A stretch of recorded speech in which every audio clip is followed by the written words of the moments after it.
4577 নম্বর হাদিস, ক্বালা রাসূলুল্লাহ সাল্লাল্লাহু আলাইহি ওয়াসাল্লাম, মান ক্বারাআল কুরআন ওয়া হুয়া আলাইহি শাকুন ফালাহু আজরান। রাসূল আকরাম সাল্লাল্লাহু আলাইহি ওয়াসাল্লাম বলেছেন, কোন ব্যক্তি যদি কুরআনুল কারীমকে তিলাওয়াত করে, ফাহুয়া আলাইহি শাকুন, আর সে কুরআন তিলাওয়াত করতে গিয়ে যদি সে আটকে যায়, সে সুন্দরভাবে তিলাওয়াত না করতে পারে, ফালাহু আজরান, আল্লাহ রাসূল বলেন তাকে 2 গুণ প্রতিদান দেওয়া হবে। একটি হচ্ছে সে তিলাওয়াতের সওয়াব পাবে, দ্বিতীয় নম্বর হচ্ছে সে যে তিলাওয়াত সুন্দরভাবে করতে পারতেছে না, সে তিলাওয়াত করতে গিয়ে আটকে যায়, সে ঠেকে যায়, খুব কষ্ট করে এরপরে সে তিলাওয়াত করতেছে, এই কষ্ট করে তিলাওয়াত করার কারণে আল্লাহ রাব্বুল আলামিন তাকে আরো 1 গুণ সওয়াব দান করে দিবে। এই হাদিস থেকে আমরা বুঝতে পেরেছি, কোনো ব্যক্তি যদি সে কুরআনুল কারীমের তিলাওয়াত শিখে অতঃপর সে দীর্ঘদিন গ্যাপ যাওয়ার কারণে বা নিয়মিত তিলাওয়াত না করার কারণে সে তিলাওয়াতটাকে ভুলে যায়,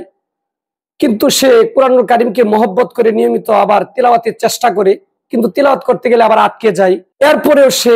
তিলাওয়াত করতে থাকে, আল্লাহ রাসূল তাকে সুসংবাদ দিয়েছেন যে তোমার জন্য 2টি সুসংবাদ। একটি হচ্ছে তুমি যে কুরআনুল কারীম তিলাওয়াত করতেছো এটার একটি সওয়াব আল্লাহ তাআলা তোমাকে দান করবে, আর তুমি যে তিলাওয়াত করতে কষ্ট হচ্ছে,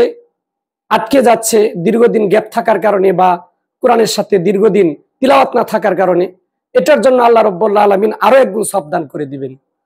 আল্লাহ রাব্বুল আলামিন চান বান্দা যেন এই কোরআনের সাথে তার নিবিড় গভীর সুসম্পর্ক থাকে, তিলাওয়াতের সম্পর্ক থাকে এবং নিয়মিত কোরআন তিলাওয়াত করে। এই জন্য কেউ যদি তিলাওয়াত করতে গিয়ে সে আটকে যায় বা তার তিলাওয়াত করতে কষ্ট হয়, সে যেন হতাশা বুক না করে, বরং সে যেন আল্লাহর উপর ভরসা রেখে সে যেন আরো বেশি বেশি তিলাওয়াত করতে থাকে। তাহলে আল্লাহ রাব্বুল আলামিন তাকে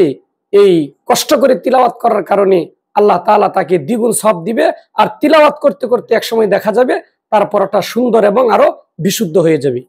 আল্লাহ রাব্বুল আলামিন আমাদেরকে বেশি বেশি কোরআনুল কারীম তিলাওয়াত করার তৌফিক দান করেন।